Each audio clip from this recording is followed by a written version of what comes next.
somebody, he like turned into somebody else. So you know, like you had like the fat and jolly Boo, and then you had like the little mini kid Boo, who's actually the strongest Boo. He kept just eating people and getting weaker. Oh man, Boo was awesome. 8대7로 저우가 한 경기 앞서고 있고요. 이면에서 이재동 선수가 프로토스에게 두 번이나 이겼죠. 네, 그러면서 좋은 모습 보여줬었고요. 요즘 이 맵에서 저그 대 프로토스 저그의 문제는 Yeah, I love like Big Boo who would turn people into chocolate and just eat them. He's like Santa Claus Boo. Oh, that Boo is so cool. 보완하면서 그것을 통한 응용 방법이 너무 많아요. 현실적으로 그걸 막기가 아주 어려워 보이는 상황이기 때문에 김승현 선수가 가지고 온 전략을 빨리 보고 싶고 이재동 선수의 대응법도 궁금합니다. 네, 알고도 못 먹는다라는 얘기가 있었죠. 왜 그러냐면 이게 장민철 선수가 일단은 이제 연맹 쪽에서 열리고 있는 GSL이라는 결승전에 올라가는 4강전에서 네. 박수호 선수를 잡아냈을 때 똑같은 전략을 썼어요. 그리고 그게 첫 번째였고 그 다음 맵에서 펼쳤던 경기가 그 듀얼 토너먼트였거든요. Oh man, Oob was horrible. Don't even get me started on Oob. They took the best villain ever, besides like the Joker, I guess. Seriously, if I had to pick like top 2 villains of all time, it'd be like Joker and then Boo. And then they turned him into Oob, and I was like, what? Why would you do that? Why would you take Boo and turn him into like this little stupid little kid? Ah. Ah.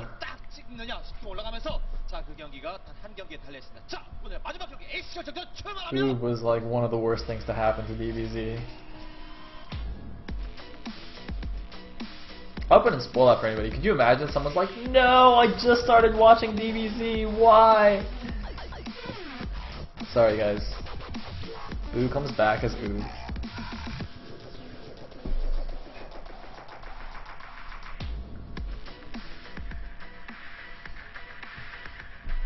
Alright, spawning as the Red Zerg on the right side of Antigua Shipyard. We have Lee Jae-dong, the Tyrant.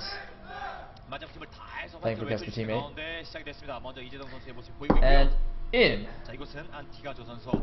the left hand position, as the Blue Protoss, we will have Gwemchi, aka Xanadu, sending out a probe to make a pylon down at his natural. Do some forge fast expanding.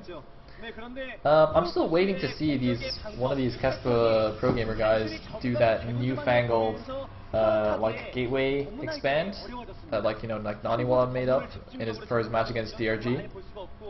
Seems to be getting more popular nowadays among the StarCraft 2 players, but doesn't seem to have made its way into the Kespa SC2 metagame yet, I guess. Anyway, here's the pylon at the front, and the probe guy just gonna check out what Jae-dong is doing. Try and block a hatchery if he can. And looks like Jae-dong's saving up money for a 14 pool. No, he's actually made another drone. Okay, never mind. Going up to 15. And Lagu. Okay, this is a 15 pool. So Gwemchi's probably just going to go for a Nexus first. He's gone up to 15 here. Could also go for like 17 Forge, 17 Nexus. Saw that recently as well. And there's a probe going out on 16 to do something. He's going to... Oh, is he going to Nexus on 17? Is the stream going to stop lagging? Find out on the next episode of Dragon Ball Z. We should do that every time it buffers. Buffering on the stream can be like powering up. You know, like the Super Saiyans doing their little constipation yell when they power up. So every time the stream buffers, I actually just like stop it and be like, find out on the next time. Tune into the next stream to find out what happens in the rest of this game when I pre-buffered the game and it doesn't lag anymore.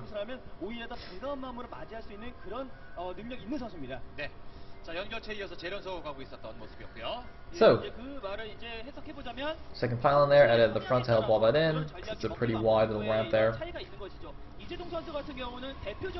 And there is the standard wall.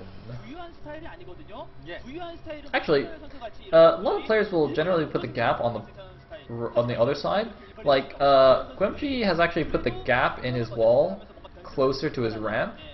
See what I mean? So he's put the gap at the top. Oh no, he actually walled himself in completely. Okay, never mind. Or maybe that's, oh no, that's just temporarily, so that the cannon can finish before the Lynx get there.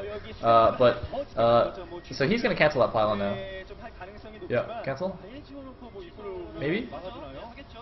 Okay, there's cancel. So you can see he put the gap closer to his ramp, whereas a lot of players will put it on like the other side of the wall. So just shuffle the gateway and the force to the left one. But I mean, it's not a huge deal unless you're getting like, you know, Baneling busted or something, then it becomes a marginally bigger deal. But it doesn't look like Jaden's gonna do anything like that. He's just gone for this fast third, as you would expect. And it looks like we have a Summoning Explorer placed at the wall here. I believe that's in vision of the Overlord. Pretty close, yeah. Pretty sure the Overlord sees that now. And we have just one link for Jaden checking out. Make sure there's no cannons going up around his third. Good times. Looks like +1 started already for Gwemchi. Let's see if he wants to go for that kind of +2 blink stalker all in that has been known to succeed against Jaden. Well, I think the +1 upgrade might have had to start a little bit earlier for that. I'm not 100% sure exactly when you start that in that build. Anyway, Stalker actually coming out here first. And we are powering up, guys. We're just leveling up the stream here. We're going Super Saiyan level 2 or level 3 or something. How many levels did they actually eventually get to? Because in DBZ they got up to like level 3, right? And then, or wait, no, or did they get to level 4? I think they got to level 4, and then there was like the pink monkey version, which was just bizarre. So, and I think that was like level 5. And then you could go like full monkey or something. Oh no, wait, no, I think I got it backwards. I think you go full monkey and then you go pink monkey. You know, so first you go like King Kong mode, and then you go pink monkey or something. Was there a level after pink monkey? I kind of didn't watch anymore after that. Is there anything after pink monkey? Is there actually a proper name for that? Golden monkey? Okay, apparently there's golden monkey. Alright, nice. Anyway, that robe has been placed kind of sneakily. It might get spotted anyway, though. Ooh, it's gonna be close. Ooh! Oh, he doesn't see it. I don't think he saw that. Yes, he did not see that. Jaden does not see the robo. So still unaware of what's going on here. Oh, we have more gateways being added. Looks like a War Prism on the way. So it looks like Gwemchi gonna go for some fast War Prism attack here. Probably gonna make load up a bunch of sentries, fly over into the Zerg main, and you know, force field the ramp and do a bunch of warp ins. Something like that. He's going up to, I believe, 6 warp gates total. Yeah, that's right, 6 warp gates total. 드랍을 한번 해주고 그러면서 분광기를 통해서 광자사 공격돼 있기 때문에 지금부터 포자 촉수 글쎄요. 차원 분광기가 나온 상태. 네, 상대방이 이렇게 움직임이 없다 보니까 부스타즈 혹은 공업 포격기를 생각을 하면 안 됩니다. 지금 바퀴를 그래도 looks like a Spore Crawler in the main because Jaden is not sure what's going on here, but the War Prism is on the way. Is it actually close enough to the Watchtower? I think it's actually going in Watchtower vision. Why is he moving it in Watchtower vision? That's pretty horrible. He's also built a pylon here on the low ground that is spotted by this Overlord, so you can actually not only use the War Prism for warp ins, but you can also, even if the War Prism somehow dies, he can use that pylon on the low ground. Meanwhile, moving up with 4 Zealots, keeping that Stalker alive, but Jaden, he cancels the Spore Crawler because he knows what's going on, but there's the Warp and the Stalkers on the high ground. The Roach is actually completely out of position. Jaden sent all his Roaches down to kill that pylon, and is now in a position. There's the force field on the ramp. There is the phase mode, going to warp in a bunch of more Stalkers, it looks like, but only got 2 sentries. They were warped in early, so they're going to have a few force fields here. It doesn't look like he's warping in more sentries to continue the force field, but it looks like, oh man, killing the Queen in the main base, doing another round of warp ins. I think he needs another sentry though to keep that ramp blocked off. Make sure no Roach reinforcements can come in here. Please do not die on me, stream, please, I beg you. Somebody feed the stream Senzu beans or something. Gun run, bring some Senzu beans. That's what they're called, right? The healing bean thingies? They give you like full HP? Yeah, full HP beans. Alright. Anyway, it looks like he doesn't warp in any more sentries, so he does let the Roaches back in. And is it going to be enough for Jaden? I think with the reinforcements it will be enough to pick this up. Yeah. Oh, but another round of Zealots rather is warped in here, but the Roaches are closing with the Stalkers. And we are lagging like crazy. Senzu beans. Oh my god, buffer into no Roaches left. The buffer. Oh wait, no, there they are. Alright, never mind. But Jaden has built 2 Spine Crawlers in his main base now. But oh man, he's losing the Evolution Chamber. Is he going to lose the Roach Warren? Looks like probably not. And I think Gwemchi will have to retreat here. Yeah, he's just going to load up the last of those units and pull back. So picked off the evolution chamber, did an okay amount of damage.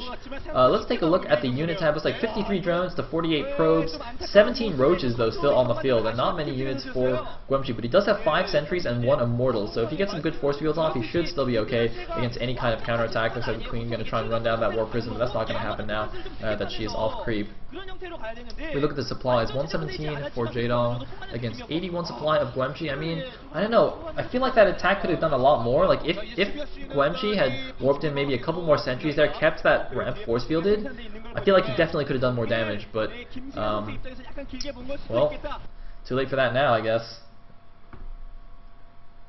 Looks like going to continue to use these stalkers to harass. Just pick off some overlords here and there, but there's a lot of roaches moving towards his natural. He does have 7 sentries though in the natural. See, I don't understand. If he had that much gas, why didn't he warp in the first place? Like, why didn't he just warp those in at the main, at Jaedong's main, and just like force field the ramp? Like, he could have just killed the entire main base or something. Huh. And in the meantime,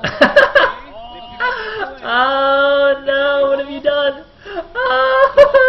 The overseer sees it as well. Oh, how embarrassing. Jaedong is just giggling in his booth. He's like, lol, you trapped your immortal. Oh, he has to rescue it with a war prism. Oh, that's awesome. That is amazing. I think there's still a gap on the other side of the robo though, so if he just rallies it properly, he can still get out. But looks like Roach is coming in here, going to pick off a couple of the cannon and the stalker rather that we're warping in, but the rest of the unit is going to come in and help out. There's a good number of sentries and 2 immortals there going to prevent those roaches from doing anything too crazy. But Jaedong is fast approaching max here. At 13 minutes, of course, having taken a little bit of that damage earlier, it is a little bit delayed, this Roach max. But here we go, the standard style on Antigua, going to start poking both the natural and the third here with those roaches. Although he's pulling back a little bit now. Looks like, okay, just regrouping a little bit. But there we go. Jaedong essentially maxed right now. 192 supply against the 111 supply of Guemchi. Guemchi going to have to do some really nice force fields to hold this off. Guemchi's actually moving out. I don't think it's a good idea. He's moving into the middle of the map. He really doesn't want to do that. He wants to, be in a position where he's kind of like, he's got lots of more terrain to work with here, so he can place better force fields. If he just runs into the middle and gets surrounded by roaches, even if he gets a couple of good force fields off, those sentries will have to use up a lot of energy to force field properly in the middle of the map in a wide open space. So definitely does not want to be attacking right now, especially taking his third base. And yeah, looks like he has pulled back now. Going to start walling in that third, as you would expect. And there we go, going to move his units in here. But Jaedong, there's the multitask, there's the double pronged attack. Is he going to be able to run to the main? There are a few zealots, but he snipes out one of the zealots. And now the roach is moving to the third base here. Guemchi pulling his entire army back to deal with the roaches in his main base. Just going to abandon his third now, splitting up his forces, sending in some units. Looks like the roaches in the main going to target down the Twilight Council, while the roaches at the third target down the next. And Jaedong gets away scot-free with those roaches at the third. He is going to sacrifice those roaches in the main base. He's going to do as much damage as he possibly can, kill some probes. He's gotten the Twilight Council down already, so no blink for those stalkers. And meanwhile, Jaedong, while all this is going on, is getting out 5 infestors with the infestor energy upgrade almost complete. Looks like he's timed that perfectly, so the energy upgrade will finish before the infestors pop out. And Jaedong doing a great amount of damage here. Looks like the roaches in the main do get taken down. Looks like these units, though, at the third, are they going to get taken down? No, looks like with good force fields, Guemchi will keep them alive. But I think Jaedong at least picked up a couple of sentries there. Meanwhile, that war prism seems to have lost all its stalkers. I don't know what happened to the 4 stalkers that were in that war prism. Maybe he brought them back home, I guess? I'm not really sure. Oh, I think he did bring them back home. That's why we saw 4 stalkers come in randomly from the main base earlier. But meanwhile, Jaedong also expanding to taking a 4th base here in the middle. And oh my god, why is Guemchi moving out here? Guemchi's actually moving out. There's a lot of lings on the map, though, and 5 infestors. He's got to be so careful with this move out. He wants to do the counterattack. I don't think this is the best idea, but he is getting good force fields off Jaedong, engaging in a bad spot here, engaging on this ramp, losing a good number of units here, dropping down to 150 supply. But, he's going to be able to reproduce so much more quickly than the Protoss with those roaches and lings, and with those infestors out to support. He's got 2 more infestors on the way, getting some fungals off while we power up into Super Saiyan mode. And just trying to hold this middle high ground here. Of course, he does have to hold that. Otherwise, if the Protoss manages to take control of that middle ground, Jaedong won't be able to mine from his 4th anymore. So kind of doesn't want that. Looks like he's actually going to add some spine crawlers here on the high ground. But with those, 5 infestors now, 7 infestors, I believe, and all those roaches and lings, I don't really think Guemchi can do anything here. He's got to be so careful. If he gets bungled in a bad spot, gets surrounded by those Zerglings, he will just lose his entire army for nothing here. And he is retaking his 3rd base now. Actually, just now started, it looks like. Oh wow, that's going to be really, really late compared to Jaedong's 4th. Guemchi's not in a good position at all right now. He's got to be so careful with those infestors there. And whoa, Jaedong streaming in the links to the 3rd base. Nice counterattack here. Gonna force a cancel on that for sure. And looks like might just force Gwemchi into an all-in attack here. Yeah, there's the cancel. Gwemchi gonna go for it. Gonna try and take down Jaedong's 4th base here, but the Fungal. Oh, nice Fungal gets all the sentries as well. And the Link's coming in the back, taking down that pylon, the forward pylon, so there's gonna be no reinforcements to this army. There is a War Prism, but it's not in phase mode, and there's a huge surround from Jaedong as we go into PowerPoint mode. Yeah, Fungaloo! Into GG. Buffer into GG. It doesn't matter. Everything gets fungled. The Links surround everything. And that is going to be it for Gwemchi. Completely demolished here in the middle of the map. GG from Gwemchi. And Jaedong goes 6-1 in ace matches. Gwemchi has been taken down. Jaedong, look at that confident face there. Yeah, get some. The final boss wins again. He just turned Gwemchi into chocolate and demolished him. I think I just kicked something. Oh, I think I just kicked the cord on my computer. Oh no, it's fine. It's just the webcam. Alright, that's fine. Woo! So, Gwemchi getting a pound on the back. It's alright, Gwemchi. 5 others fell before you against the might of Jaedong. And that will be that for this match. Team 8 takes it and goes on a 7-match tear. That's right. Team 8 is now on a 7-match winning streak. And we are going to have one more match after this, guys, also, so don't go away. Or at least go get some food, actually. It's going to be like a 20-minute break. So go get some food, go to the bathroom and whatnot, and then when you come back, there will be Samsung Khan and SKT waiting for you. Bisu and Stork waiting with welcome with arms open. But I actually really need food. I can't even speak anymore. I just like need food. I don't even have food. Do I have food? What do I have? I have some eggs in the fridge. I have some bread. Maybe fry some eggs. Huh. 8게임단이라는 이름 자체가 8등을 하려고 8게임단이 아니거든요. 그렇습니다. 8번째 게임단이라는 이름이지. Alright, let me put a sign up on the screen. 그런 결과였고 이제는 완전히 달라졌습니다. 8게임단이